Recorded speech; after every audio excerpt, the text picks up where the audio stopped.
सुप्रभात विद्यार्थियों, आप सभी कैसे हैं। उम्मीद करते हैं कि आप सभी लोग स्वस्थ होंगे और अपना कार्य समय पर पूरा कर रहे होंगे।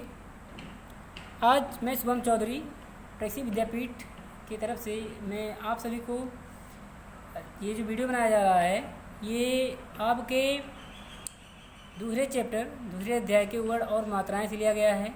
आज आपको इस वीडियो के दौरान वर्ड और उनकी मात्राओं के बारे में बताया जाएगा। तो आइए सबसे पहले शुरुआत करते हैं कि वर्ड किसे कहते हैं, क्योंकि जो हमारा अध्याय है, दूसरा अध्याय है वर्ड और उनकी मात्राएं। तो इसमें जो लिखा है वर्ड, ठीक है, वर्ड। तो वर्ड की मात्राएं क्या होती हैं इसको हम समझते हैं। सबसे पहले कि वर्ड क्या होते हैं, उसके बाद समझें उसकी मात्राएं क्या होती हैं। तो जो वर्ड होता है बेटा, उसका जो परिभाषा होता है, भाषा की वह छोटी से छोटी ध्वनि जिसके टुकड़े ना किया जा सके। ठीक है, भाषा की वह छोटी से छोटी ध्वनि जिसके टुकड़े ना किए जा सके, वो हमारे वर्ड होते हैं। ठीक है, उन्हें वर्ड कहते हैं। और इसको हम और डीपली समझते हैं, जैसे कि आप कोई भी वर्ड जब लेते हो, ठीक है, अगर उसके टुकड़े ना किया जा सकते, उसके टुकड़े ना हों, तो हमारे क्या होंगे, वो हमारे वर्ड होंगे। दोबारा बताइए आप सभी, अगर कोई वर्ड हो, ठीक, अगर उसके टुकड़े ना हों, यानी कि उसको अलग अलग ना किया जा सके, तो वो हमारा क्या होगा, वो हमारा वर्ड होगा। ठीक है, अब समझते हैं वर्णमाला। वर्णमाला किसे कहते हैं? वर्डों के समूह को वर्णमाला कहते हैं। ठीक, जैसे कि जो हमारा छोटा बड़ा होता है, जो अक्षर होते हैं, ये किसमें होते हैं? ये हमारी वर्णमाला में होते हैं। ठीक है, हिंदी की वर्णमाला में 52 वर्ड होते हैं। ठीक, वर्डों में कुल स्वर जो होते हैं, वर्णमाला में कुल स्वर जो होते हैं 13 होते हैं, लेकिन स्वर हमारे 11 होते हैं, और जो हमारे व्यंजन होते हैं 39 होते हैं, यानी कि 39 होते हैं। ठीक, जबकि वर्डों को लिखने के लिए जिन प्रणाली प्रयोग किया जाता है, यानी कि इसको हम इसे लिखें यहाँ पे, जबकि वर्डों को लिखने की प्रणाली को लिप कहते हैं। ठीक है, वर्डों को लिखने के लिए जिन प्रणाली का प्रयोग किया जाता है उसे लिप कहते हैं। ठीक, इसलिए मैंने यहाँ लिख दिया है आपको समझने के लिए, ताकि आप समझ सको इस चीज़ को। वर्डों को लिखने की प्रणाली को क्या कहते हैं? लिप कहते हैं। ठीक है, अब बात करते हैं, जैसे कि मैंने कहा कि हमारे वर्णमाला में 11 स्वर होते हैं और 39 व्यंजन होते हैं। ठीक है, तो हमने अब हम ये जानना है कि स्वर किसे कहते हैं और व्यंजन किसे कहते हैं। हालांकि व्यंजन आपके चैप्टर में नहीं है, इस अध्याय में नहीं है, लेकिन फिर भी आपको हम व्यंजन के बारे में बताएंगे भी। तो सबसे पहले समझते हैं कि स्वर किसे कहते हैं। जो बिना किसी अन्य वर्ड की सहायता से बोले जा सकें उन्हें स्वर कहते हैं, यानी कि वे अक्षर जो बिना किसी अन्य वर्ड की सहायता से बोले जा सकें, वो क्या हमारे होते हैं? वो हमारे स्वर होते हैं। ठीक है, जो हमारे स्वर होते हैं बेटा, वो 3 प्रकार के होते हैं। एक हमारा होता है हर्ष स्वर, जिन स्वरों के बोलने में कम से कम समय लगे उन्हें हम क्या कहते हैं? हर्ष स्वर कहते हैं। ठीक है, हर्ष स्वर। दोबारा समझते हैं, जिन स्वरों को बोलने में कम से कम समय लगे उन्हें हम हर्ष स्वर कहते हैं। ठीक है, और ये जो हर्ष स्वर होते हैं ये 4 संख्या में होते हैं। मैंने यहाँ पे लिखा है इसीलिए ये 4 संख्या में हैं, जैसे आ, ई, उ, री। ठीक, तो ये क्या है हमारे? ये हमारे हर्ष स्वर, इसमें कम से कम समय होता है, आ, ई, उ, री। ठीक, इसमें कम से कम समय लग रहा है, तो ये हमारे क्या हैं? ये हमारे हर्ष स्वर हैं। अगर आप इसे कहीं भी देखेंगे तो आप ये समझिएगा कि इसे क्या कहेंगे? हर्ष स्वर कहेंगे। ओके, अब आइए समझते हैं जो हमारा दूसरा स्वर होता है, ये हमारा होता है दीर्घ स्वर। जिन स्वरों को, ठीक है, जिन स्वरों के बोलने में हर्ष स्वर के 2 गुना समय लगे उसे दीर्घ स्वर कहते हैं। ये 7 संख्या में हैं, जैसे आ, ई, उ, ए, ओ, औ। ठीक है, ये क्या हैं? ये दीर्घ स्वर हैं। दोबारा समझते हैं, जिन स्वरों को बोलने में हर्ष स्वर से अधिक समय लगे। ठीक है, जिन स्वरों को बोलने में हर्ष स्वर से अधिक समय लगे वो हमारे होंगे दीर्घ स्वर होंगे। ठीक है, यानी कि उसके दुगने, हर्ष स्वर के दुगना समय लगे उसे हम दीर्घ स्वर कहेंगे।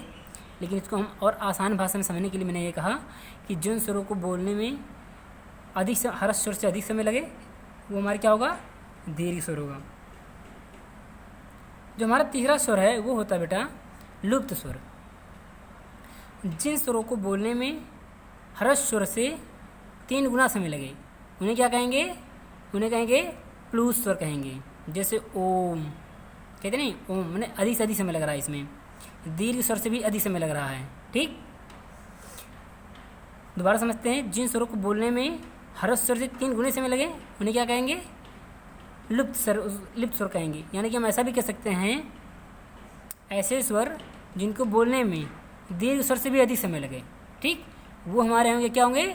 लुप्त स्वर होंगे। ठीक है, 2 स्वर 2 और होते हैं लेकिन वो हमारे स्वर नहीं होते हैं, अंक आहा। ठीक है, वो हमारे स्वर नहीं होते हैं लेकिन उसको हम कह सकते हैं वैसे, लेकिन हमारे स्वर नहीं होते हैं। ठीक है, अंक आ ये स्वर नहीं है, लेकिन मैंने यहाँ से लिखा था, यहाँ लिखा था कुल स्वर 13 होते हैं, तो उनको लेकर बताया गया है। ठीक है, अब आइए जानते हैं कि जो हमारे स्वर होते हैं उनकी मात्रा, सॉरी मैंने आपको बताना कि अभी मैंने आपसे कहा था कि मैं बताऊंगा आपको व्यंजन किसे कहते हैं। हालांकि आपके अध्ययन में नहीं है कि व्यंजन किसे कहते हैं, लेकिन आपको बता दे रहे हैं ताकि आपको इस चीज़ की जानकारी रहे कि स्वर इसे कहते हैं, व्यंजन इसे कहते हैं। ठीक है, आपकी जानकारी के लिए मैं आपको बता दे रहा हूँ कि व्यंजन किसे कहते हैं। जो ऐसे वर्ड, ठीक है, जो स्वरों की सहायता से बोले जाते हैं वो हमारे क्या होते हैं? व्यंजन कहलाते हैं। यानी कि ऐसे वर्ड जो स्वर की सहायता से बोले जाते हैं, ठीक है, वे कहलाएंगे हमारे व्यंजन कहलाएंगे।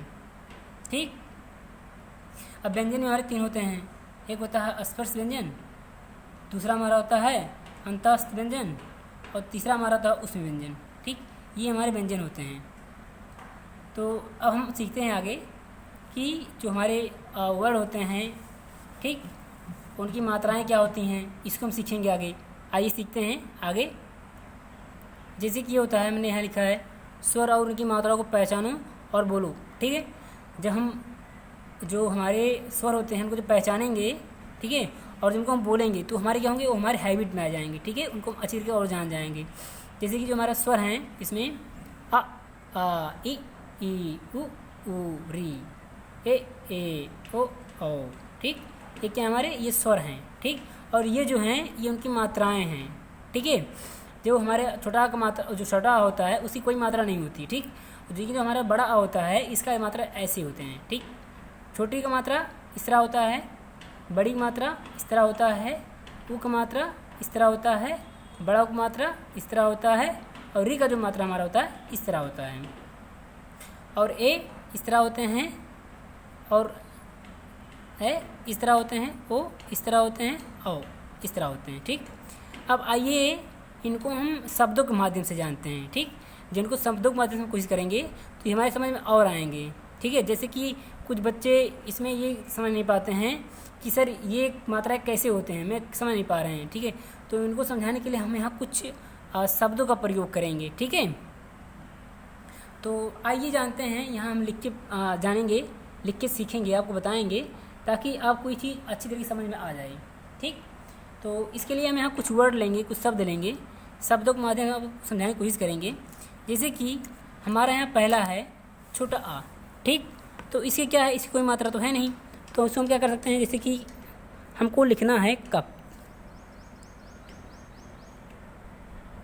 कप, आप देख रहे हो एक कप लिखा है, इसमें कोई मात्रा है नहीं है। ठीक, तो अब हम बात करते हैं बड़ा। ठीक, इसको हम लिख सकते हैं आम, लिख सकते हैं काम, लिख सकते हैं। इसमें क्या है, आ का मात्रा लग रहा है। ठीक, जैसे कि आप देखिए यहाँ पे हमने लिखा अम। ठीक, अम लिखा, लेकिन जिसमें हमें आ का मात्रा लगा दी अगर इसमें, तो क्या हो गया, ये आम हो गया। ठीक, ऐसे ही हमारा जो नेक्स्ट है छोटी मात्रा, हमने लिखा मठाई। ठीक, अब देखिए मठाई, ये मिठाई है, लेकिन हमें अगर इसमें छोटी का मात्रा जोड़ देते हैं हम इसमें, तो क्या हमारा हो गया, ये मिठाई हो गया। ठीक, अब ऐसे ही जो हमारा बड़ी मात्रा है, अब इसको जानते हैं, हमने लिखा यहाँ पे पान। ठीक, लेकिन ऐसे अगर हम बड़ी मात्रा लगा दें ऐसे, तो क्या होगा, हमारा ये पानी हो गया। ठीक, अब ऐसे ही हमारा छोटा ऊ है, हमने यहाँ लिखा हमने लिखा कच्छ। लेकिन अगर मैं इसी में छोटा को मात्रा लगा देता हूँ का में, तो क्या हो जाएगा, ये कुछ हो जाएगा। ठीक, अब आते हैं बड़ा मात्रा से क्या होता है, बड़ा मात्रा कैसे जोड़ेंगे। जैसे कि हमने लिखा परा, लेकिन जैसे ही हमने इसमें बड़ा मात्रा जोड़ दिया पा में, तो क्या हो गया, ये पूरा। इसका मात्रा ऐसे प्रयोग करते हैं। ठीक, अब जो री है, ठीक, अब हमने लिखा यहाँ पे गा, लेकिन इसमें जैसे हमने यहाँ री का मात्रा जोड़ दिया, ये हो गया गृह। ठीक, गृह में घर होता है। अब ए जो होता है, ठीक, अब हम लिखा यहाँ पे अनक। ठीक, अनक लिखे, लेकिन जैसे हमने ना पे एक मात्रा लगा दिए, ये हो गया अनेक। ठीक, ऐसे ही ए जो हमारा है, हमें लिखा यहाँ पे, इसको मात्रा लगाने के लिए लिखा हमने मल लिखा, और मल में जैसे ही हमने एक मात्रा लगा दिया, क्या हो गया, ये मैला। एक मात्रा लगाने क्या हो गया, मैला हो गया। ठीक, जहाँ मल तो क्या हो गया, मैला हो गया। ठीक, सॉरी, मैल हो गया। ठीक, अब देखते हैं अब ओ का कैसे प्रयोग करेंगे हमने लिखा यहाँ पे आम लिखा। ठीक, आम, हमने यहाँ लिखा आम। ठीक, लेकिन जैसे ही हमने इस पे ओ का मात्रा लगा दिया, ठीक है, हमने यहाँ पे ओ का मात्रा लगा दिया, ये हमारा हो गया ओम। ठीक, अब जैसे कि हमको औ का मात्रा प्रयोग करना है। ठीक, तो क्या करेंगे, जैसे कि हमको लिखना है, मान लीजिए हमने लिखा अरत। ठीक, अगर इसमें हम औ का मात्रा जोड़ दिए, क्या हो गया, ये औरत। ठीक, तो ऐसे ही हम पहचान करेंगे कि हमारे जो स्वर होते हैं उनकी मात्राएं क्या होती हैं, और जो ये जान जाएंगे बेटा, तो उसको हम प्रयोग कैसे करेंगे। हमने यहाँ कुछ वर्ड, कुछ शब्द को करके बताया आपको। ठीक, ये हमारे मात्राएं होते हैं, और इन मात्राओं का प्रयोग हम ऐसे करते हैं। तो हमने आपको यहाँ पे मात्राओं का कुछ प्रयोग करके बताया। ठीक, उम्मीद करते हैं कि आप सभी को ये समझ में आया होगा। Thanks for watching.